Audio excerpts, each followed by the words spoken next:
as we're thinking about end of the year and heading into 2021, how are you feeling about Warner Brothers deciding that all their big screen releases will be released simultaneously on HBO Max in 2021? A lot of thoughts. I have a lot of thoughts.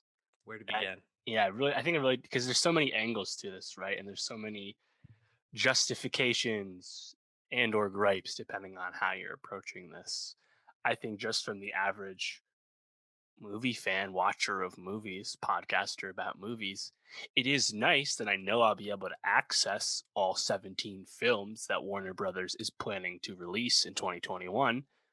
Although it does kind of suck that I have to watch Wonder Woman on my screen this Christmas, and it's going to go from there. Godzilla versus Kong, definitely more Dune? theater aligned.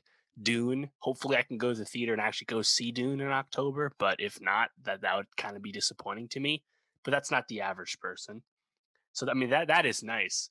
And for me, my negativity around this is more about the big picture uh, post 2021 decision making, because like financially it seems like a great idea for Warner Brothers to really flood the zone on HBO Max and make people figure out what HBO Max is, subscribe if they don't, and make the millions of HBO proper subscribers actually activate HBO Max, because that's the case. Like there are tens of millions of people that pay for HBO and have access to HBO Max at no extra charge, but either don't know or don't care to get into the Max ecosystem. And as we've said before, HBO Max, a very great streaming service with a lot of content, and I think this level of new content throughout the year is, I think, pretty appealing to a lot of people.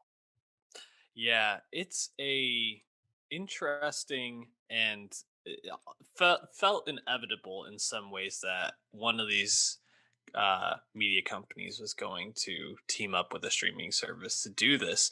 I am surprised that it kind of just dropped out of the clouds the other day, honestly, and really shook things up. However, I feel like this is something people have been talking about forever. I mean, even since we started the podcast, what was it? The screening room Yeah, Sean was, Parker. yeah, was one of our first episodes. We were talking about the possibility of this, and I feel like even before people were talking about how they're going to have to invest in larger televisions and invest in better sound systems to really get that movie theater experience when people don't go to the movies anymore. And here we are. It's kind of wild to be approaching this real possibility.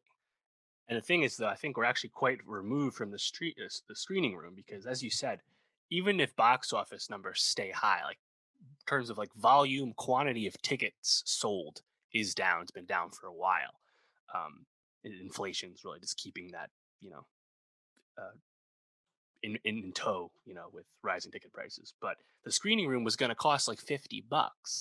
HBO Max is $15 a month. Like, you do the math on this, it's pretty stark. Like, if a family of four goes to the movies twice in 1 year, that makes a studio more money than 12 months of HBO Max. And that's with a theater split of 50 to 50%. It's pretty obvious that big movies are not profitable on streaming, and they cannot cost what they cost if they're going to be released on streaming. Now, like in case of like a Netflix, they don't really make a lot, so they can like really drop the bag on stuff like The Irishman and make do. But like Warner Brothers, Disney, uh, Universal, it does not make sense, and that's where my fear is, because in 2022, once audiences perhaps are more accustomed to seeing everything on their TV on day one, are they just going to make less expensive movies because they actually can't afford to really make as many as they used to? That's my fear. That Hmm. this is just going to change movies because it's going to shift audience behavior. But I mean, in the short term, it's a great value. You can't deny that. Amazing value. And they have said that this is supposedly just a 1 year thing, a response to the pandemic and the uncertainty around when places like LA and New York City will be able to have people back in theaters safely again. Um, but I don't get the sense that this is a 1 year thing. I mean, this is How a do you put the huge genie back in shift, the bottle like this? right?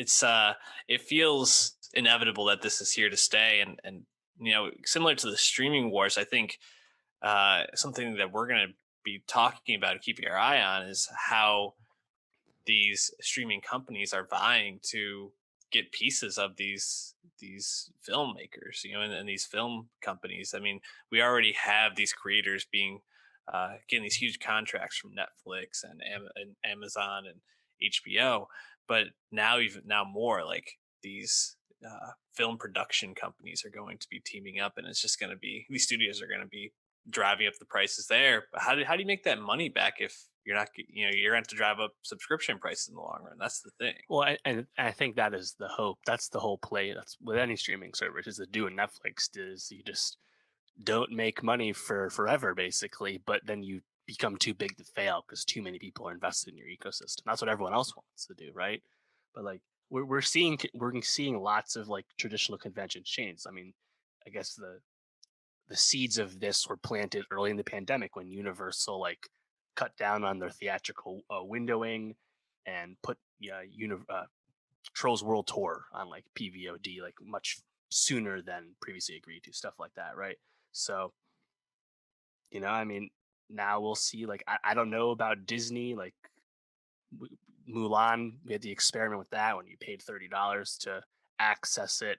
This is quite different than that because like Mulan's making a lot more money, even with people splitting that $30 price on top of a Disney Plus subscription, right? Hmm. And we know they've put Soul on Disney Plus at no extra charge coming out on Christmas, but I mean, we're going to see Black Widow debut on Disney Plus. I'm very skeptical of that because Disney's doing really well with Disney Plus. They are making money even if they're not making money from all their, you know, sectors like cruises and parks. So, and a movie like that is a guarantee to make money worldwide, not just in the Yep. US.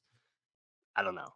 But Warner Brothers, to announce their whole 2021 slate, it's a focus on HBO Max first and foremost.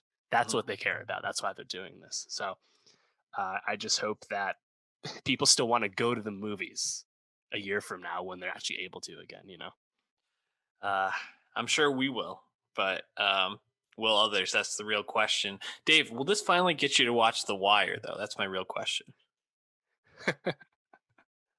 Want to watch Probably it? not. You know, you one would have thought with all this free time during the COVID-19 pandemic, I would have had more time to catch up on things on the backlog. Did I catch up on literally anything in 2020? Nope. Absolutely not. I caught up on some music I wanted to. That's about it. It's Yeah. hard out here. David, don't. It's the pandemic. Don't be too hard on yourself. We're all just getting by, man. And we'll be talking more and more about this as things come out.